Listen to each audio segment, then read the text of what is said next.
Our next guest was attacked in Washington back in 2020. She had to move out of the city. Her attacker, though, was arrested 5 more times. And guess what? The courts just kept setting him free. Anna Giaritelli is a reporter for the Washington Examiner. She's joining us now live. Anna, first of all, thank you for joining us live on the show. I know how difficult this is, and I hate to make you live this all over again. But if you could just share with our viewers, take us back to 2020 on that day when you were just running an errand. What happened to you?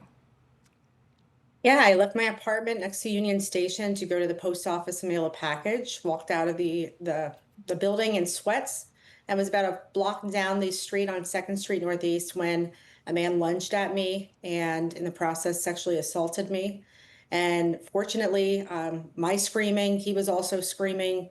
I was screaming for help, and other people didn't hear me and ran over. And so they were able to get him off me, and he got away that day. But thanks to DNA evidence that the police collected from me, they were able to see that he was in the system and then arrested him on the street a few months later and determined that he was homeless, living in a tunnel close to my apartment building, and arrested him only for him to be released and rearrested 5 times and re-released the next day. Well, I want to ask you about that because going through something like that has to be so traumatic, but then to see someone that attacked you get arrested time and time again and then just be set free without anything ever changing. Right now, what we're seeing is this narrative being pushed by city officials, by the police chief, that crime is down. They keep putting statistics out there. But you wrote that if you look for evidence of your attack in the DC crime stats, you won't find it. Why? Yeah, the man who attacked me was convicted. He went to federal prison for what he did to me that day.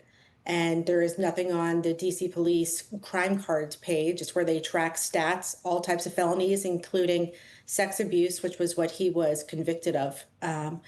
They're not putting stats on there for sex abuse unless it is a 1st degree, which would be rape, or it is a certain 2nd degree crime. Other degrees are not being added to that list. And so for myself and countless other victims, we don't know how many there are, and we don't know, why the city isn't putting that up there. Certainly people have opinions, but all we know is that what happened to me is not up there, and there's far more, obviously, than just myself. So you didn't go through enough pain for the city to recognize you?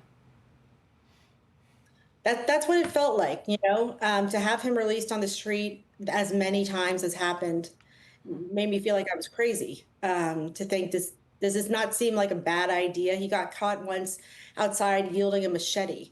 And to think that's not a public threat, to think that his safety, not overcrowding the DC jail was, when the U.S. Attorney's Office told me, more of a concern than having him come back out into the street and be held in jail during COVID.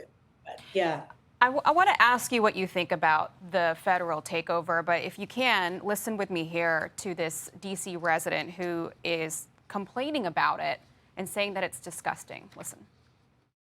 It hurts me to my core that our president is making our service people, sorry, I'm so emotional.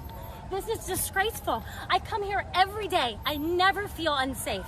This is an act, and putting women of color, making these people have these as their work orders, it's disgusting. And for what? For what? Anna, what's your take? Yeah, I was attacked right outside that very building, so I certainly have a different take than she does. Look, DC is not a state. It's not a normal jurisdiction. The president has authority. He's acting within his authority, and if it's challenged, the courts will get to the bottom of that. But, President Trump has said on Monday that he's taking action to improve the city's safety, and we'll see if it comes to fruition. Anna, are you doing okay now? I'm doing great. Yeah, I've relocated. Work is great. The Examiner has really treated me really well through all of this and helped me through it. So thank you.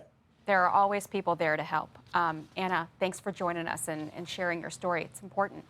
Hey everyone, I'm Emily Campagno. Catch me and my co-hosts Harris Faulkner and Kaylee McEnany on Outnumbered every weekday at 12 p.m. Eastern, or set your DVR. Also, don't forget to subscribe to the Fox News YouTube page for daily highlights.